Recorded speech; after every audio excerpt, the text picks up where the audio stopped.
देवमुमापतिं सुरगुरुं Vande जगत्कारणं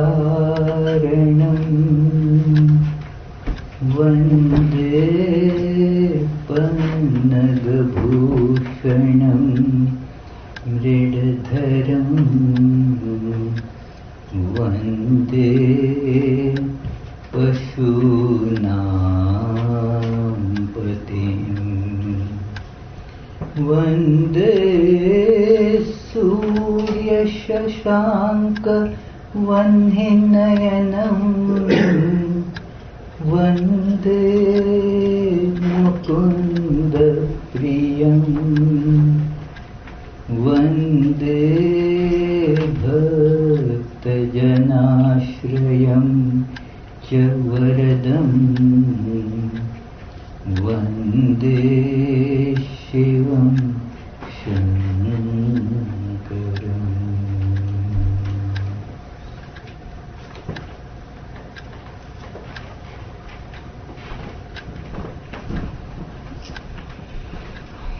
Dear devotees, friends,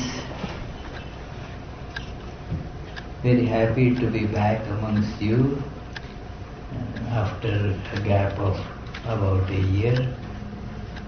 And while I was talking to Susmita Di about a month ago or so, that what should be the topic of discussion for this retreat, she consulted with others and said, well, we would like to hear about Shiva Sutra.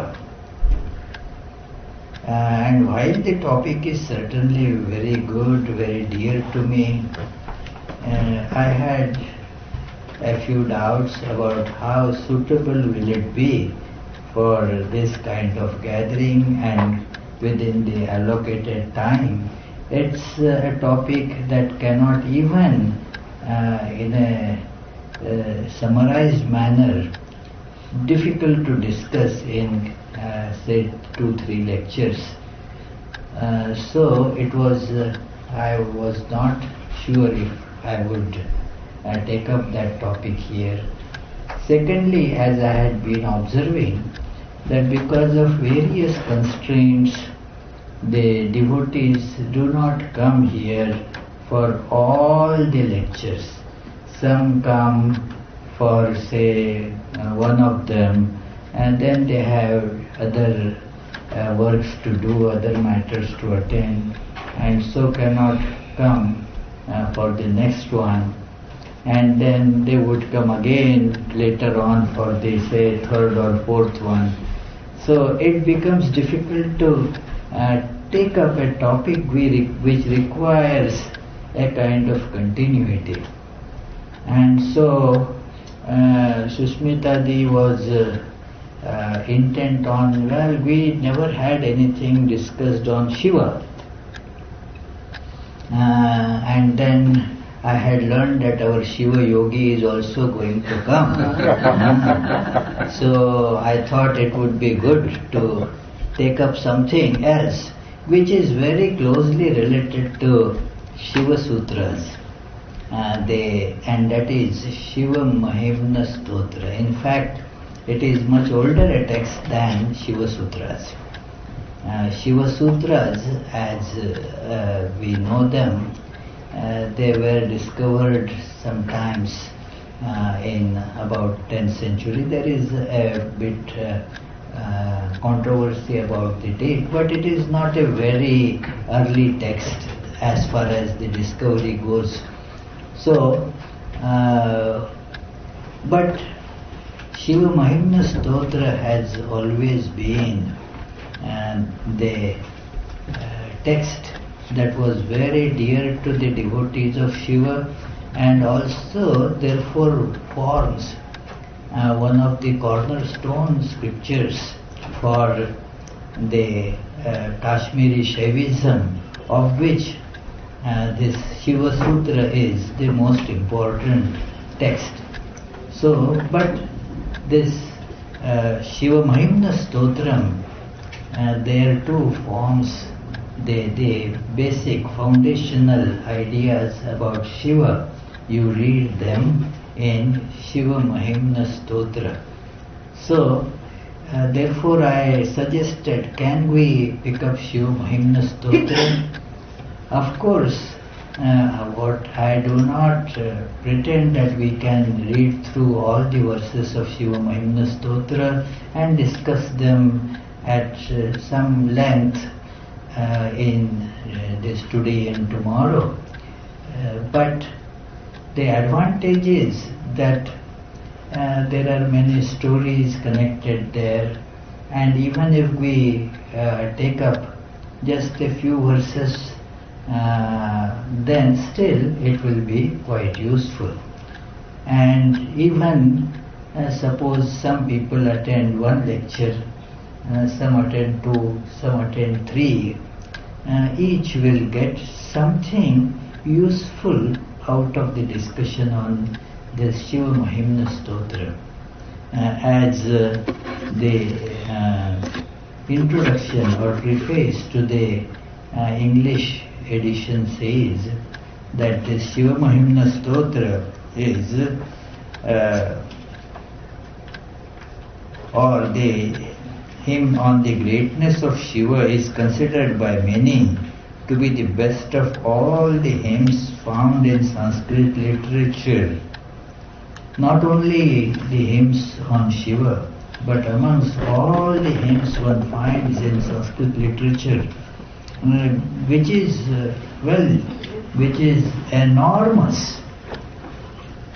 And amongst them, if one thinks of which are the most sonorous ones, most beautifully worded, very poetic, and the profoundly meaningful, and easy to chant, easy to memorize. The words are very beautiful, very poetic composition. And although the idea in saying that they are poetic is that in poetry the word has not just the literary meaning, but something much deeper than that. The best poetry is where the meaning is really infinite. It is there is this small opening, the word provides only a small opening to the infinite kind of universe. So it is just a label, so to say, of infinite this store of very profound, deep meaning.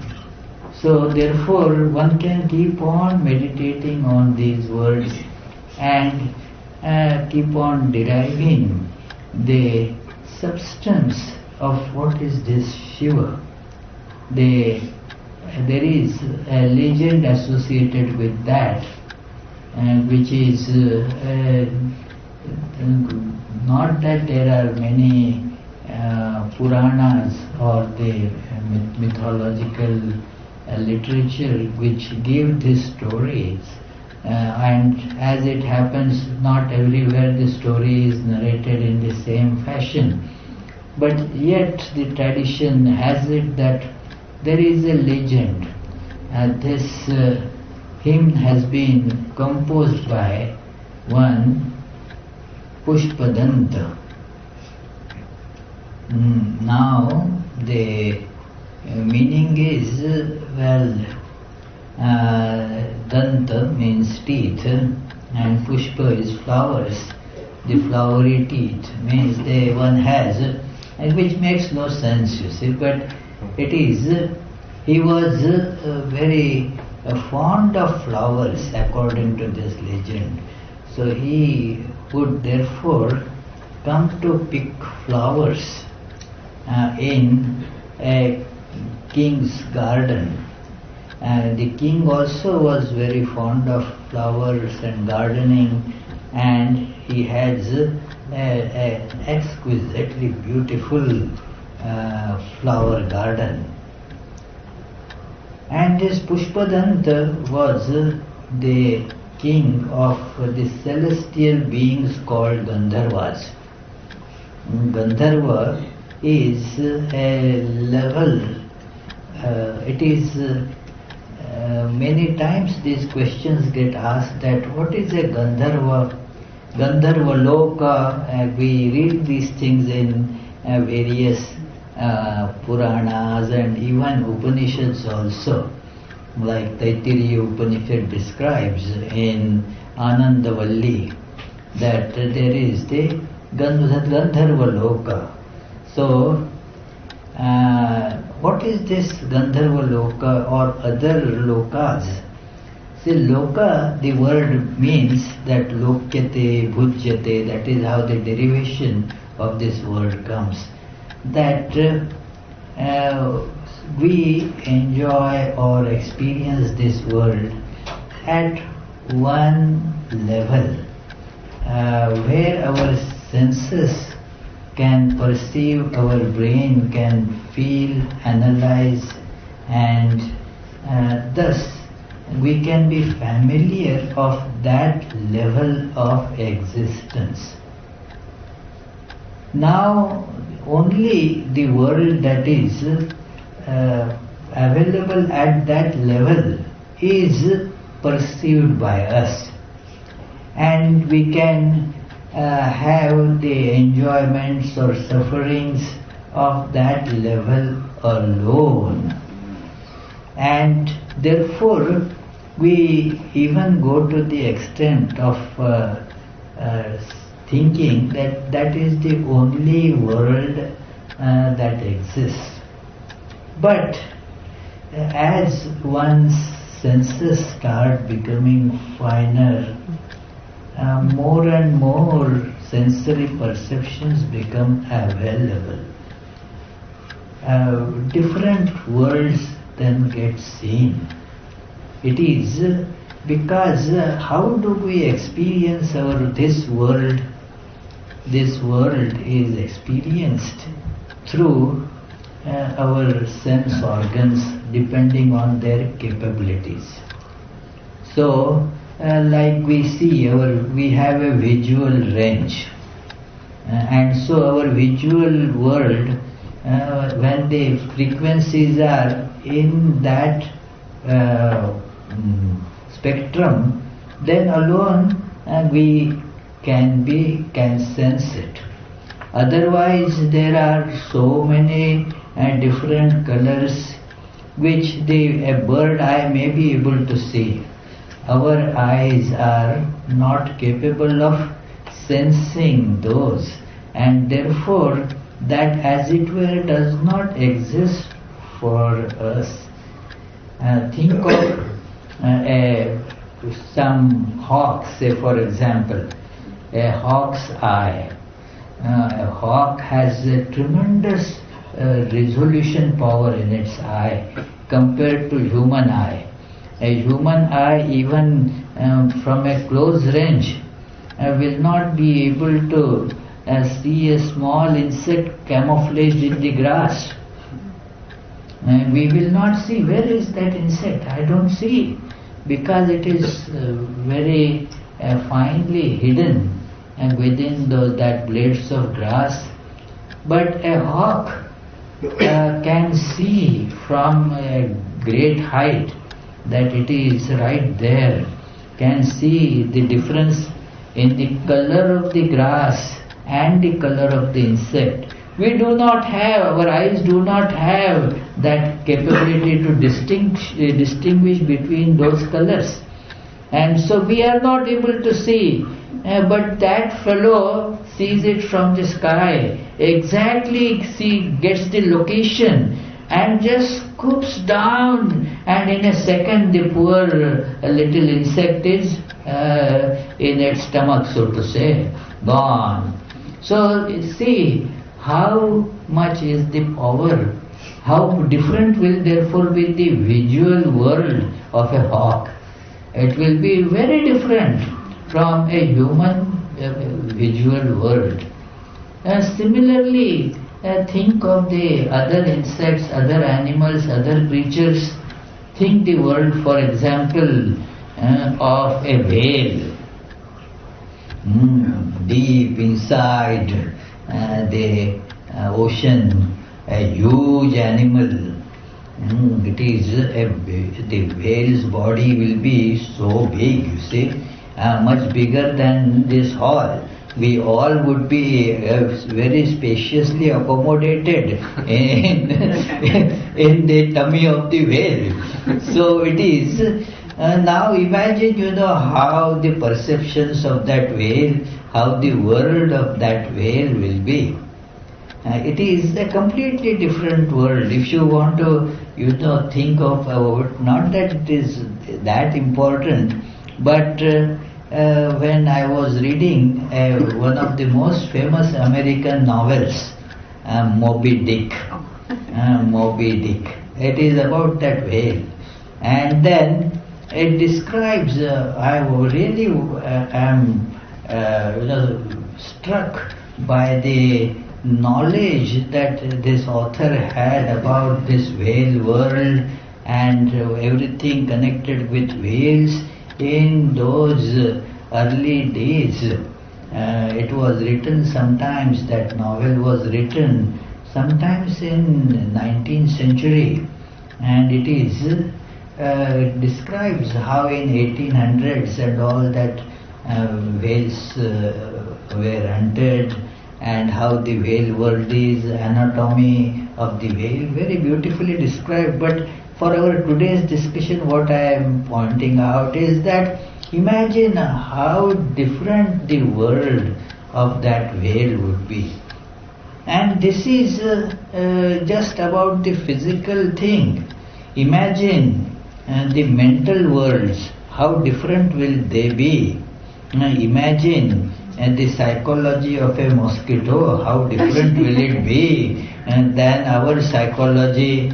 Our universities will not be able to, I think, get any glimpse of how the psyche of mosquito would be working. It is. So we have understanding, knowledge, experience of just one layer of existence. Now, if our senses acquire different capabilities, finer capabilities, then our world will get accordingly expanded. Especially, therefore, if you see, the higher and the lower worlds are described. Higher in the sense that they have our capabilities, but in addition to that, they have far more other capabilities that we do not have. Their world is therefore a higher world. It is. Then there are the lower worlds, where there are our capabilities are not there, some other capabilities that they have. So in Vedanta and other Indian scriptures, they have described the 7 worlds above, 7 worlds below.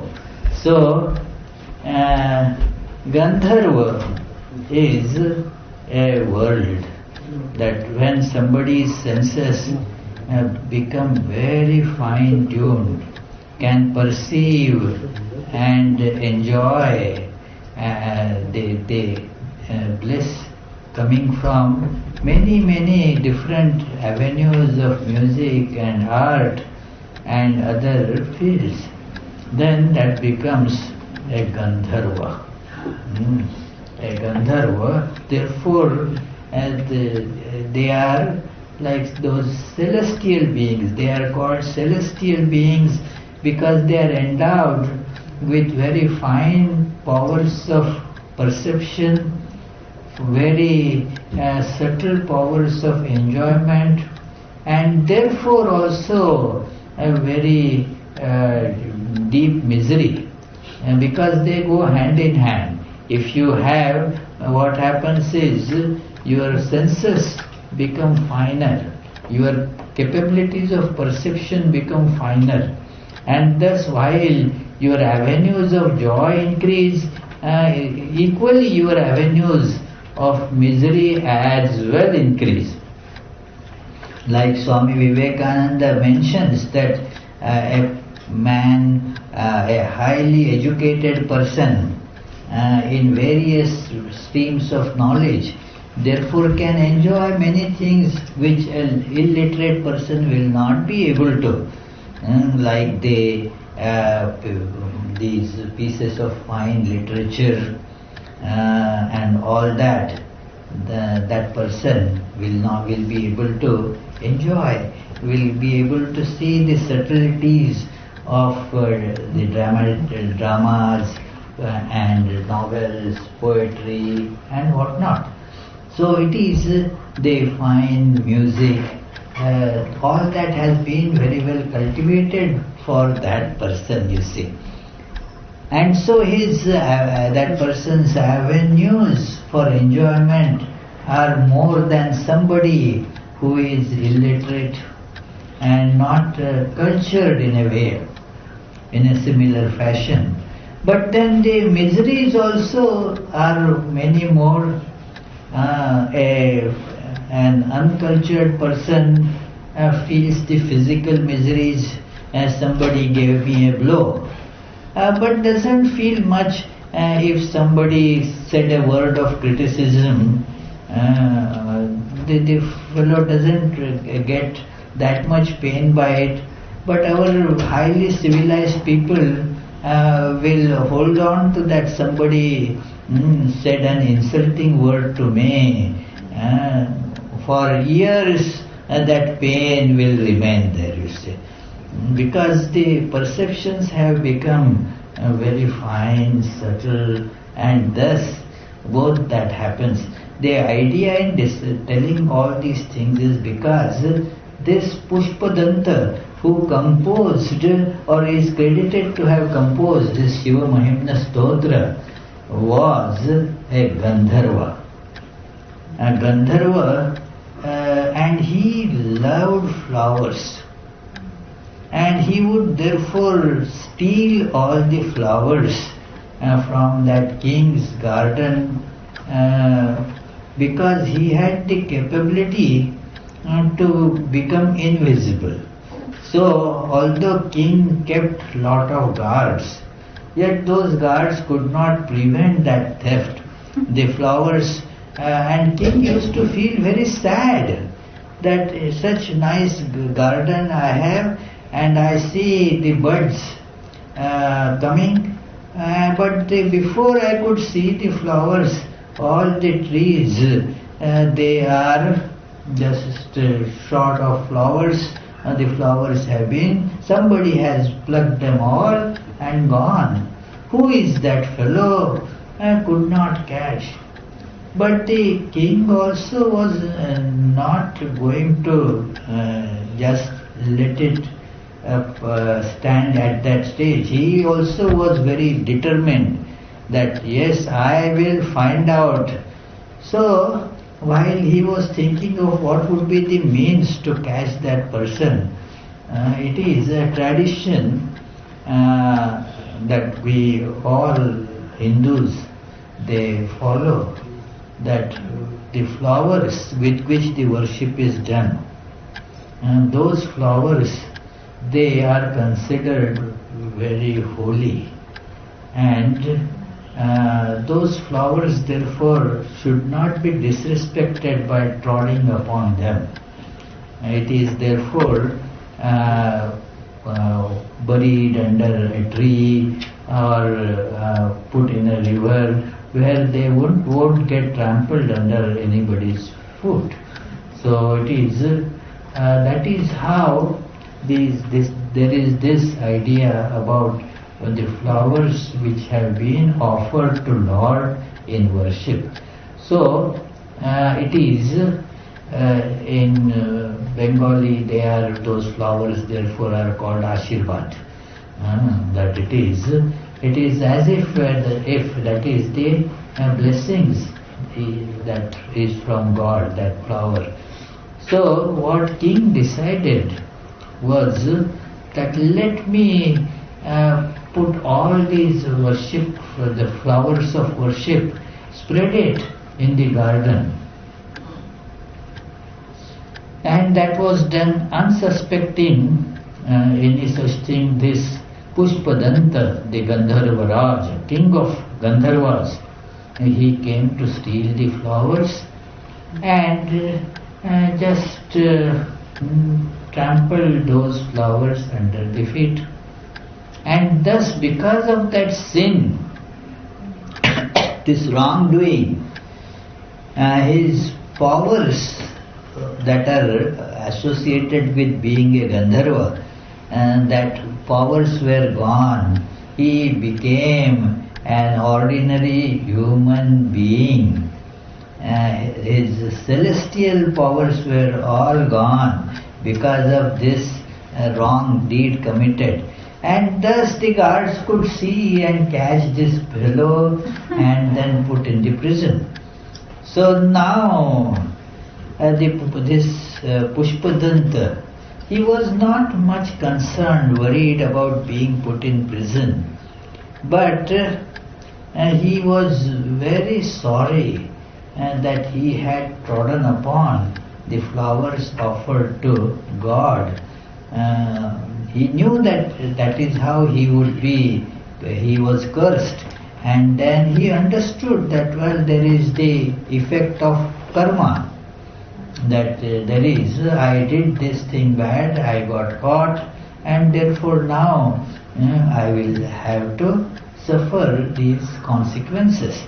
So it is, the fellow was caught, and so he was not worried about that. But why did I commit this kind of wrong thing? And so how can I become freed from it?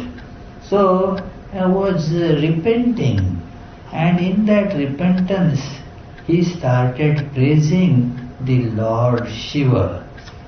That is this Shivamahimna Stotram, greatness of Shiva. Greatness, Mahimna means this Mahima, the greatness. Whose greatness? Greatness of Shiva. The word Shiva has an etymological meaning, and that means the auspiciousness itself, the existence that is permeated by auspiciousness because it never goes away. The existence in many other things, what happens? It comes and goes, and there is a date of birth, and then the date of death. When I see Wikipedia to find out about some people, on the sides it is written the date of birth, date of death. So the existence of that person was just limited for that time. It actually is not existence at all. Had it been existence, why it would become non-existence? If existence is its intrinsic nature, it should not become non-existence. So therefore that existence is only a reflection of existence. The existence that we all have as human beings, the physical existence that we can think of, is only a reflection. It comes and goes. It is like the existence that you have in the mirror. It is, you stand in front of the mirror, then your picture is, your form is reflected in the mirror. Does mirror hold on to it? No. You move from it away, and then in mirror also that goes away. So just as the mirror has only the reflection of your existence, so our physical existence too is only a reflection of the true existence. It comes, it is there for a time being and goes. It is, Shiva is that existence which is that permanent. It is always there, and therefore it has no coming and going. It is existence itself. Also, it is the conscious existence.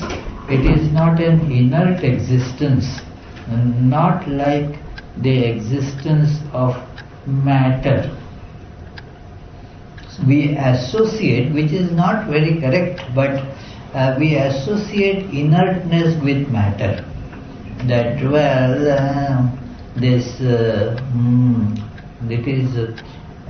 computer is, it is inert after all.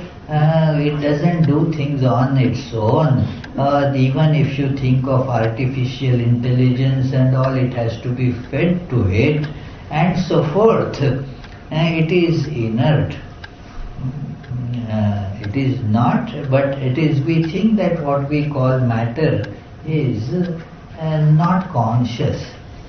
But there is this consciousness somewhere hidden in those which live. So, when we live, we are conscious, and just like our existence is reflection, because it comes and goes, our consciousness also comes and goes. When we are alive, we say that, well, that person is conscious. Now he is not conscious. If a living being, a living human body is kept on fire, will scream, try to get out of it. But when a person dies, the corpse is kept on fire for burning, cremation. And at that time the corpse does not say, well, it is rather too hot, let me get out of it. It is not, not conscious at all. So we think that there is no consciousness there. So we are conscious because we are alive. As physical entities, our consciousness also is a temporary phenomena, not permanent. But we always have some inkling of there being something that is conscious, something that is permanently existent. The existence not limited by time or space, and also the consciousness not limited by time and space.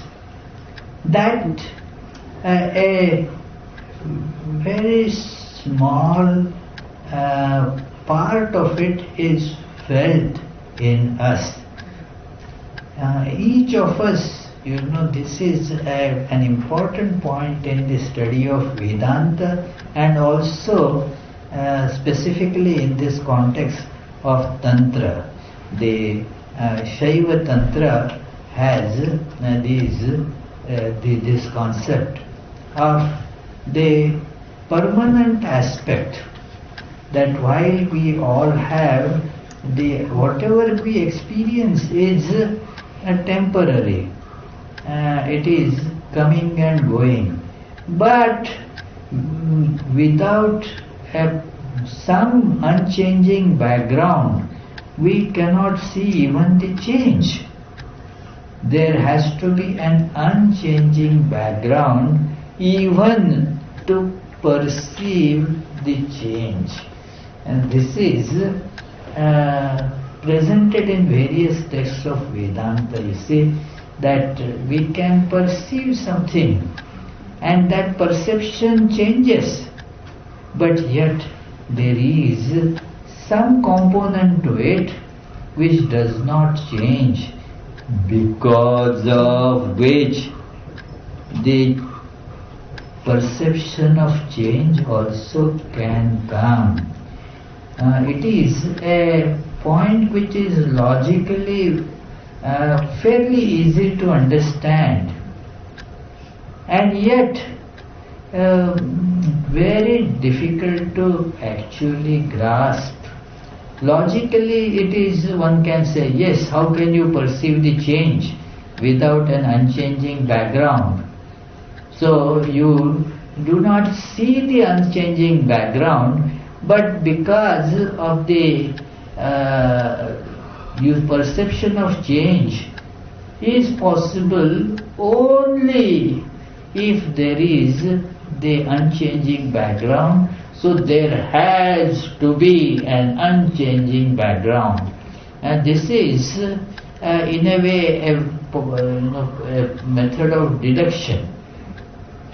And just as if you see they say the rains, if you see that the rains, then you conclude that there must be clouds in the sky, isn't it? Although you may not be seeing the clouds, do you not conclude that there have to be clouds? Because without clouds, how can there be rains? There can be clouds without rain, but can there be rain without clouds? No. So there has to be, there have to be clouds in the skies for the rains that we are seeing. And the seeing of the rain is a fact of perception. But the presence of cloud is a deduction. We might not, seeing, sitting in the room, we may not have the, that skies may not be seen. And yet we conclude logically that there must be the clouds. We see, they say, the smoke rising. We may not be seeing fire, but we know that the smoke can come only if there is fire. So we deduce the existence of fire by perception of smoke. So also by perception of the change, we kind of deduce logically that there is something unchanging which we do not perceive by our senses. It is very important to see this distinction, because the question comes, why can we not perceive the changeless by our senses? That is because the method of perception of the senses is such that it can only perceive the changing, not the unchanging. That is how the manufacturing capabilities of the sense organs, they are manufactured like that. The senses have been manufactured and only with these abilities. As Kathopanishad beautifully points out, that paranchi khani vyatrinat swayambhu tasmat paran pashyati nantaratman, that these sense organs, they have this manufacturing defect. Defect means it is not defect if it is meant to function like that, we don't call it defect. It is called defect only when we do not understand that their functionality and expect more from it. So it is something that is, for example, your car is manufactured to run on the ground, on the roads. It is not made to fly, if it flies a little bit, we call it skidding or whatever. It is not a good thing. So it is not meant to fly. It is, if we expect that it should fly, then it is our problem. So similarly, if we expect that these sense organs would be able to perceive that which does not change. No, that is not there. They are not made like that. Their capability is basically limited, that they only perceive the changing outer world, not the unchanging self. Na pashyati na antaratman. They are vyatrana swayambhu tasmat parang pashyati. Only the outer changing world can they perceive. But we have this faculty of deduction, logically having a conclusion. All our sciences use it, sometimes knowingly, sometimes unknowingly, that it is a matter of deduction. It is the induction and deduction. This logic is used by drawing the conclusion, and then we verify those conclusions experimentally, and thus build what is called the storehouse of valid knowledge. Now, this also is a conclusion that one can arrive logically, that to see the change, we also have to be aware of that which does not change. That awareness makes us perceive change. If, say, it is because it is relative, you say, that you see if the two objects are moving with the same say speed, in the same direction, same velocity, then they will not be able to detect between them any movement as such, because, well, who is to detect? You see, there is nothing that is relatively stable. It happens when you see you are sitting in the train, and then the train, there are many platforms, many trains are there, and you feel suddenly that your train started. Actually, the other train has started moving. It is, but now how do, this is something that all must have experienced. It is that the other train started moving, but you thought, maybe because of your desire, now I am seated, now let it start. So you feel that it has started. It is not your train, but the other train. How do you know that your train is not moving or your train is moving? You look at the platform, that which does not move. By looking at the platform that does not move, you decide that, well, my train is not moving, so it must be the other train that started.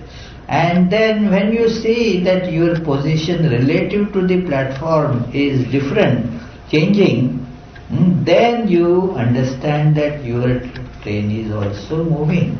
So changes can be understood only when placed on the backdrop of something that does not change. So this is how that Shiva is. Shiva is unchanging consciousness, unchanging existence, and because of that it is auspicious. Auspicious is that which makes us feel that things are right, things are stable, things are good. And it is therefore the most auspicious in this world is Shiva, that which is non-dual in this Mandukya Karika, this and the Mandukya Upanishad also, Mandukya Upanishad, this word comes Shivam, Advaitam, Turiyam, Manyate iti, that this is that Shivam, Shantam. There is nothing changes and therefore no disturbance. Absolutely Shant means completely, totally still. It is, think of it, that nothing is moving. Nothing is changing. Try to imagine, try to meditate on that existence that does not change. That is peace. Shanta, peaceful. We therefore say at the end of any auspicious deed, a worship or something auspicious, we say Om Shanti, Shanti, Shanti, that it is the peace. And this peace is in remembrance of that which does not change.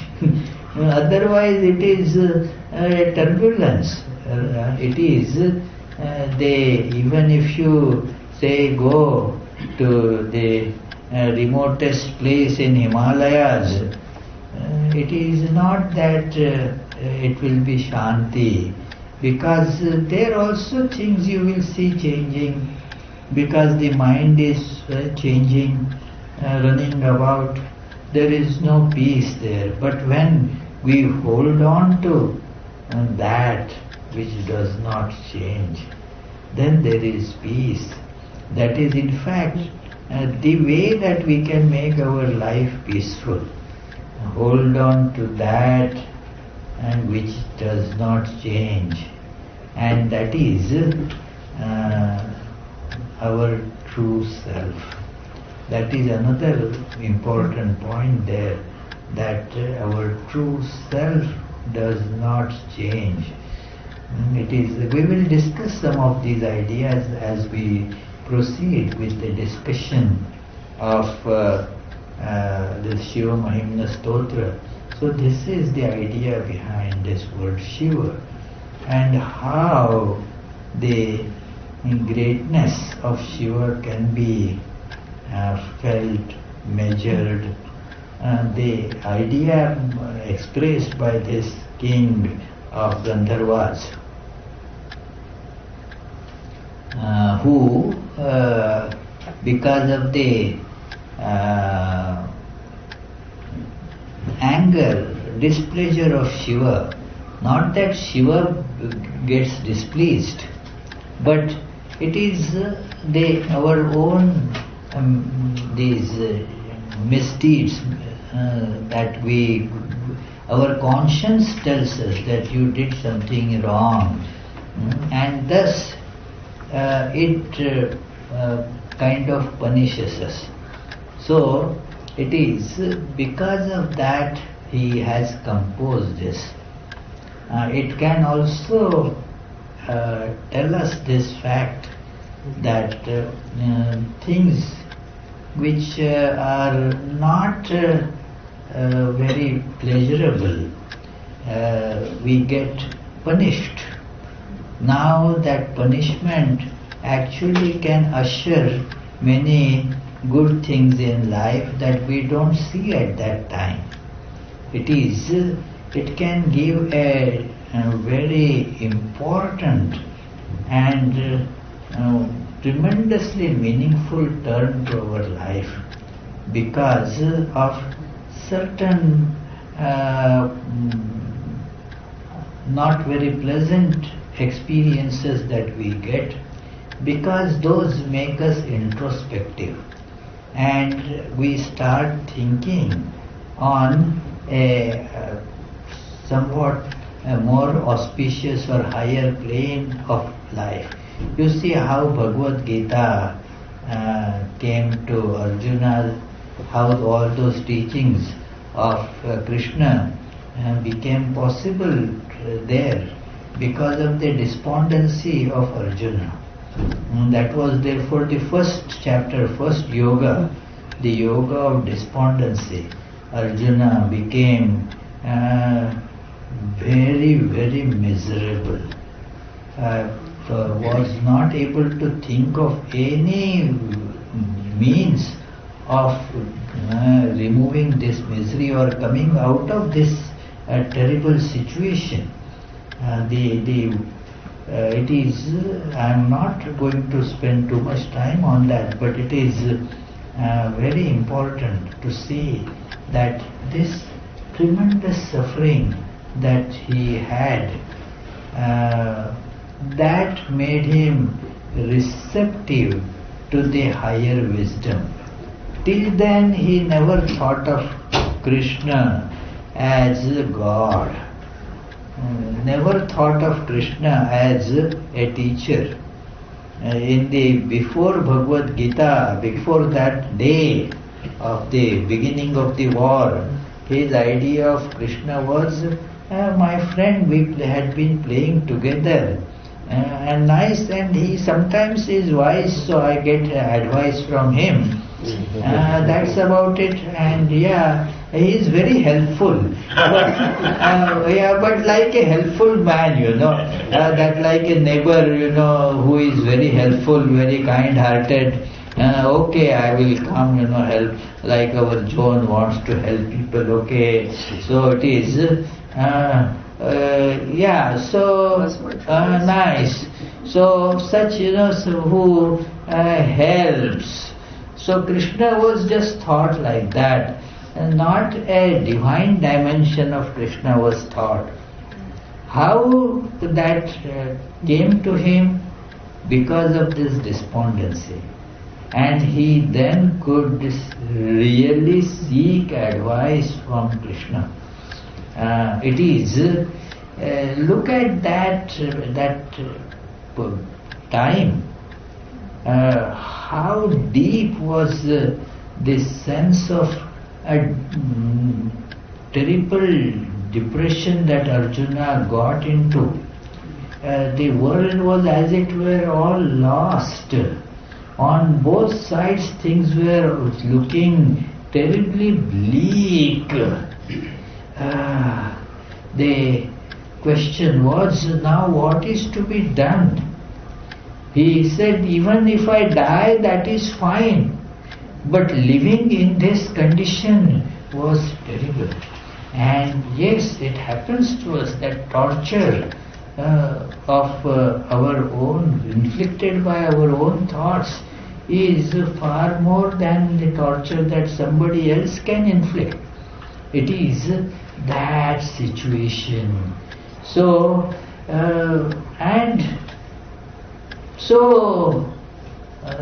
the thoughts, therefore, came to him to seek wisdom. Otherwise, the wisdom is there, we don't seek it. Okay, maybe later some other time, right now I am so busy, my job is so difficult, it takes away all my energies. And then first let me finish all those things, and then at some other, maybe after 15-20 years, things will be all settled, then I will go for getting that knowledge. You need leisure for such things, And so many people tell, that it is really contradictory. That it is not in the moment of leisure, but in the moment of intensely torturous activity and very difficult situation where a person is being pulled in many different directions, that you need it. And thus you pray for it. You now want the knowledge that can bring emancipation from this situation. You don't go to doctor, when you are fine, excellent, no problem at all. Even if you have an appointment and if something else comes, you call and say, oh, it is just, my regular checkup. Can it be done next week or next month? Because there is no particular problem that you are facing acutely. So, but when there is some acute problem, oh my goodness, I can't sleep, there is such stomach ache.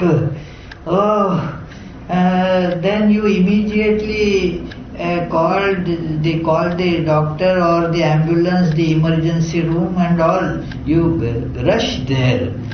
That is the time when you are really praying for medication, praying for treatment, and you can take it at that time. So, similarly, you see the Pushpadanta now was in that dire state. Earlier he never thought of praising Shiva. Not that he didn't know about Shiva, but what is there? Am I less than Shiva? We have our big ego, It is, it is. Yeah, but that Shiva is in me also. So why, that I am a non-dualist. It is, my path is that of just self-inquiry. See, most of us are not understanding the meaning of these words. These are matters of such high level of awareness of God in us, and the sense that I am not this body is so strong.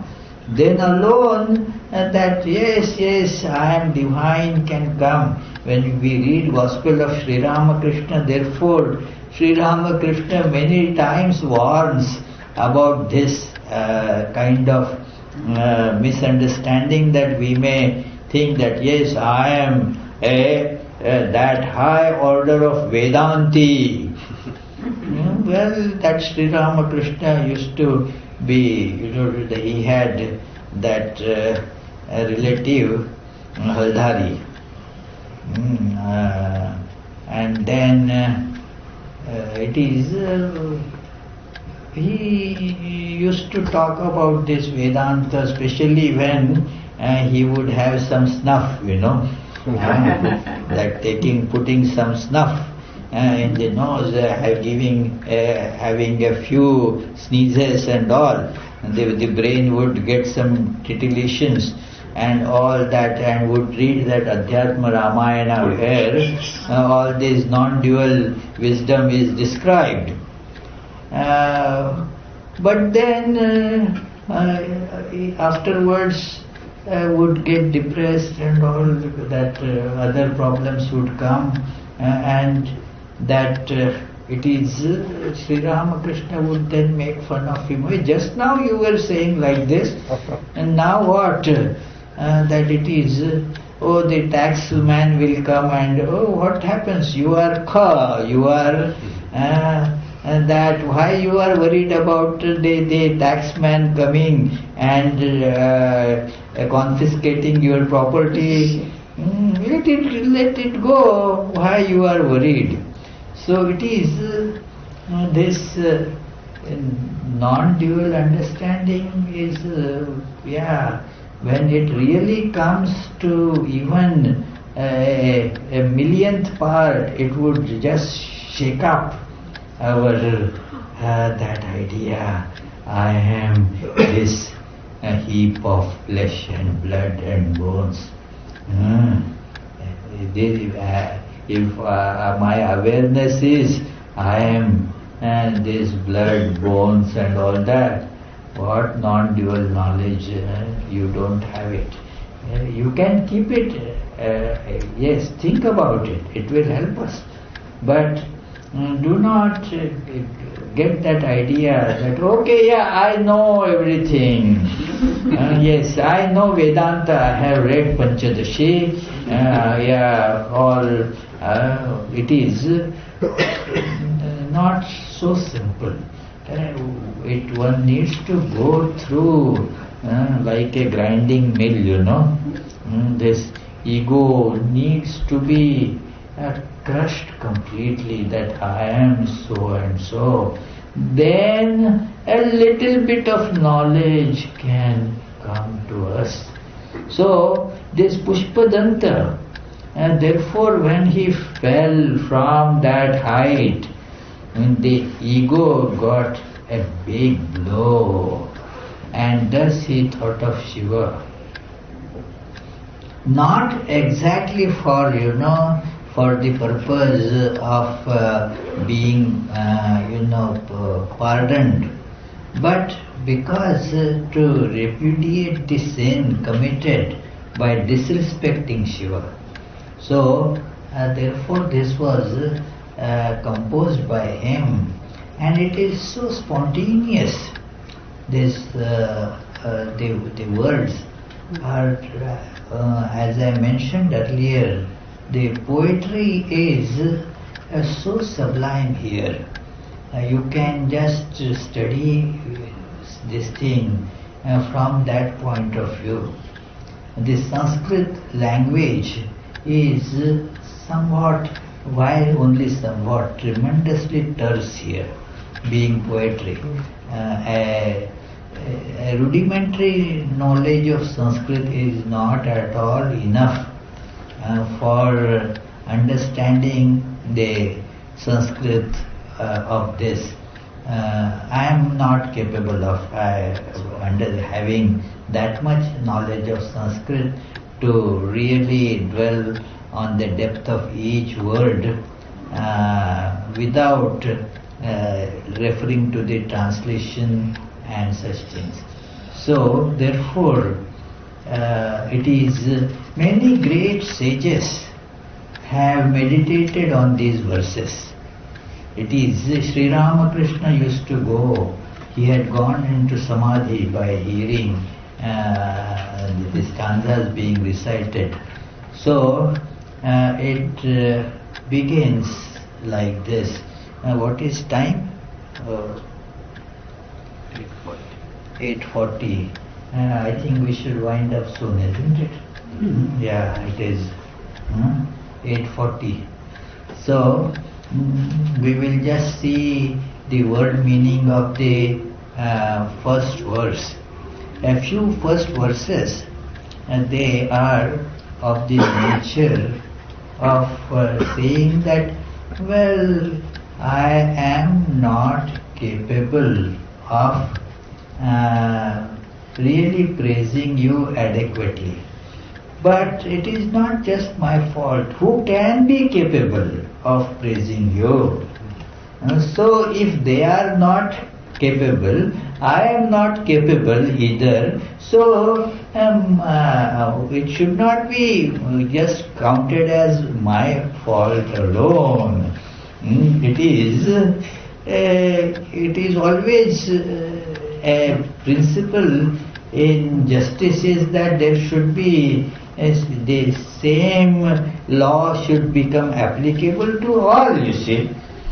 If the others, their words were not adequate, but they still praise Shiva, mine also are inadequate, doesn't matter, then I also should have the freedom of praising Shiva.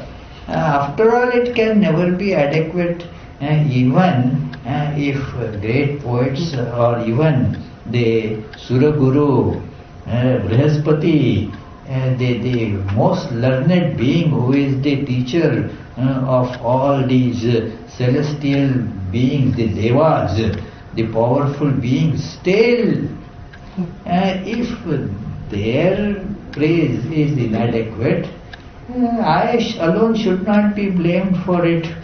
It is, sometimes if I say to somebody, hey, why did you do like this? Now that is a wrong thing that person has done. But they immediately they jump to the defense of themselves, saying, well, the others also did like that. So why are you blaming me alone? So it is, you should blame them also. They don't know whether I blame them or not, but the idea is I should be given that same concession. It is because we feel that if it is wrong for me, that other person also did it, and that person also should be dealt equally in the same way. So Mahimna, this Shivamahimna, while Pushpadanta is saying this, the first some verses are of that type, but they are very, very educative.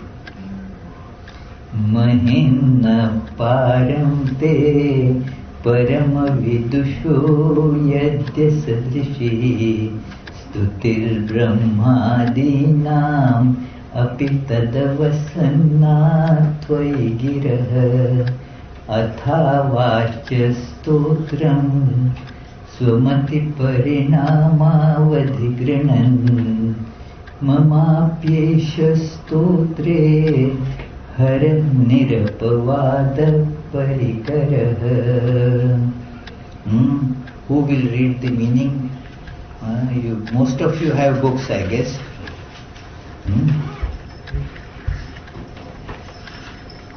So, can you read Srikant?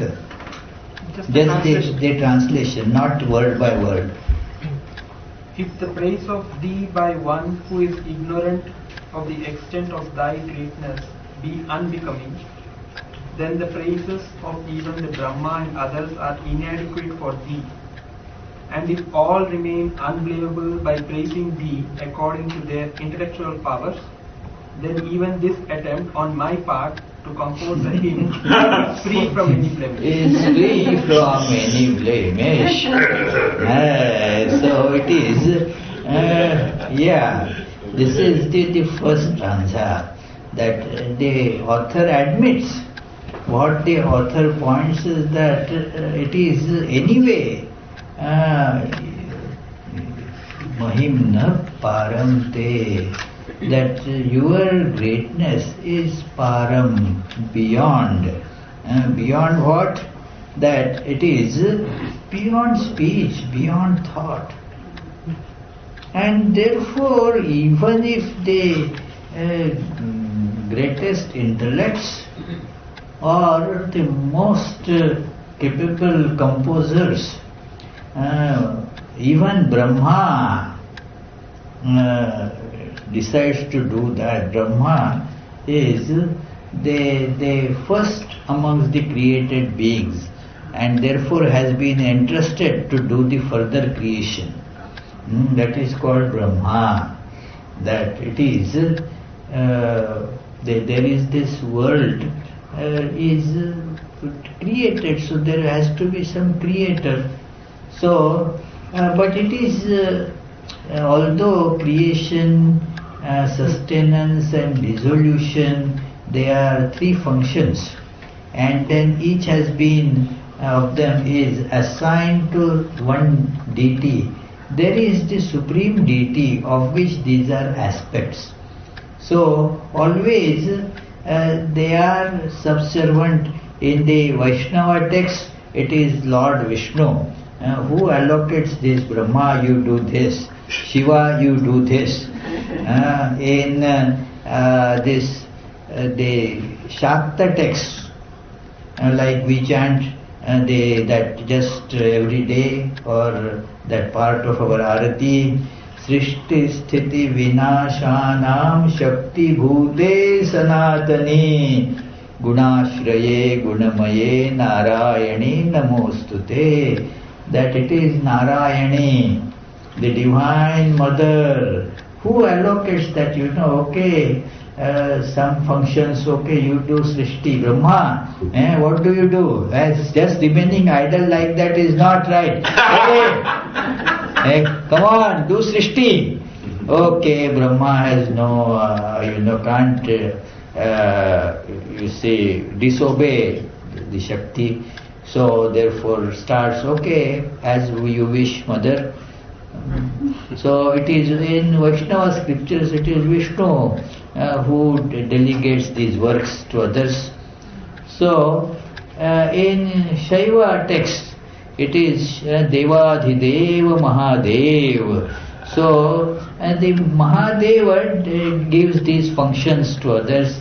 The idea is same, it is just the one without second reality, and which has these aspects of appearing in names and forms, and then those names and forms, while shifting, also appear to be same, and then they dissolve,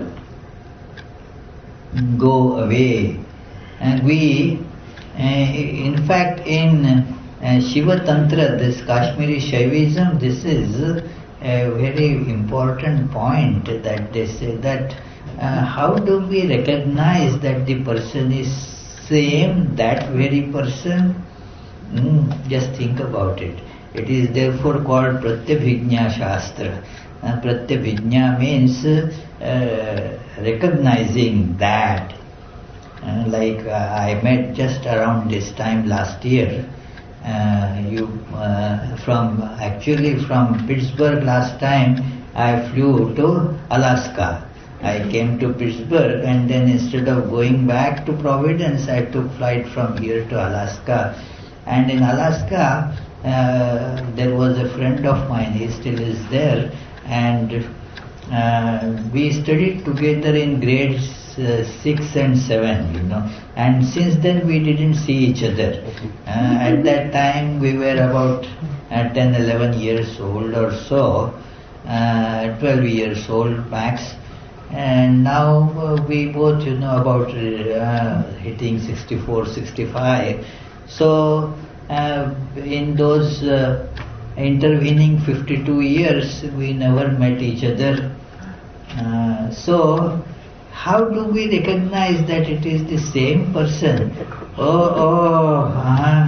You are the same Vikas. Yeah, it is. Yes, you are the same Vikas. Oh, you also are same. He said, yeah, I see. How do we recognize, in spite of such tremendous changes going, what remains the same? It is. So, that God alone remains the same in all these changes. And therefore, in every identification, we are really trying to catch the sameness that is God. That is the unchanging self, friends. So, it is this Srishti, Sthiti, Pralaya, creation, sustenance and dissolutions, they are the aspects of the unchanging divine. And nothing changes, and yet everything changes. Isn't it contradictory? What kind of our language is? That nothing changes, and yet everything changes. That is a funny statement, but well, that's fact. So that is why it is said Stutir Brahmadinam Tadapi, that it is their speech also is not sufficient. It also will not be there to fulfill. So I will also do it then. Mine also should not be found fault with. So, Mamapi Esha Stotre, Mamapi Esha Stotre, and Hara, oh Lord, Nirapavadaha. That it is my attempt. Parikaraha means attempt. It is my attempt also should be considered without any blemish. If their attempt is okay, why not mine? It is I also am. my attempt may be feeble compared to them, but it should not be found fault with. There is a great Marathi sage, Jnaneshwar. He gives apology for writing the Marathi commentary on Bhagavad Gita. That he said, well, there are so many people, great people who have done commentaries on this Bhagavad Gita. Now, why you should be doing? And who are you to compose? What authority do you have? And then he gives his apology, the reasoning that it is, well, they have done according to their great capability. I have taken lessons from them too, but I am doing it to the extent that my intellect can do it. It should not be found fault with. So he says that on a big, huge lake, the elephants would come to drink water. Elephants, big, lot of elephants would come to drink water. Does it mean that a mosquito is not allowed to drink water there? Ani kshira sindhochiya tata paniya yeti gajaghata tethakaya murukuta varijata se. That is that little mosquito also drinks water there, just as elephants drink. I also drink Rajhamsa se chalane jagi jaliya shahane. It is a swan, that the walking of a big swan is very regal. It is, people praise, what a regal gait and pose is the walk of this swan.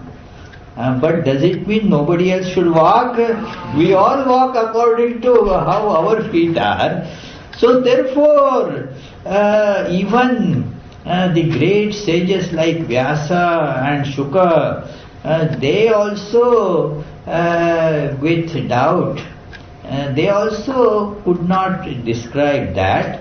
So, but their attempt was okay. Then let me make my attempt. What is wrong in that? Yeah, it is like that.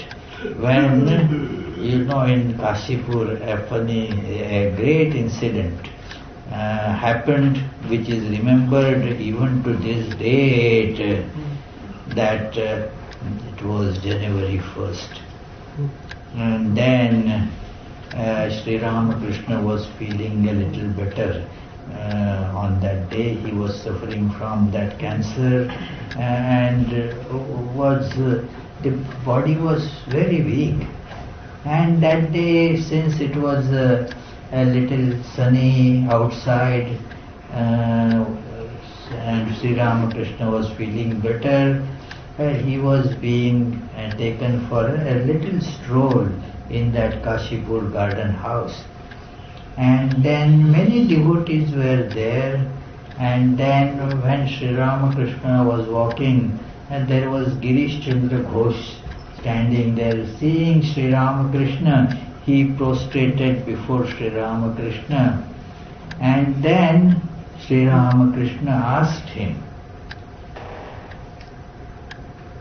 "What have you seen in me that you go on telling people that I am incarnation of God?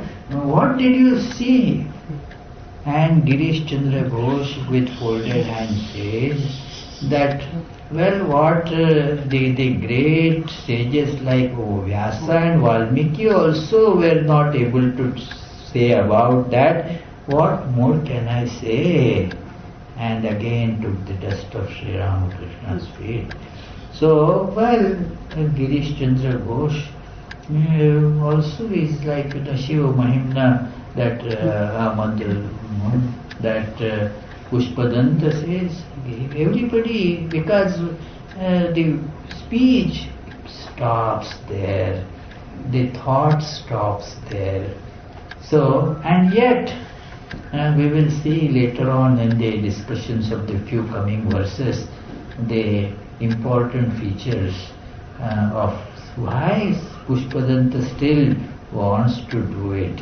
And there may be no blemish, okay, but is there any purpose in doing it? Okay, we will not put you in prison for doing it. Agreed. You haven't committed any crime. Agreed. But can you tell us what is the purpose behind it? What benefit are you accruing for preaching? Okay. Think about it. Now many of you got the books, so read about it. And tomorrow we shall assemble again to discuss these ideas by the blessings of Lord Shiva. Om Namah Shivaya Shantaya Karanatraya Hetave Nivedayami Chatmanam Tvam Gati Parame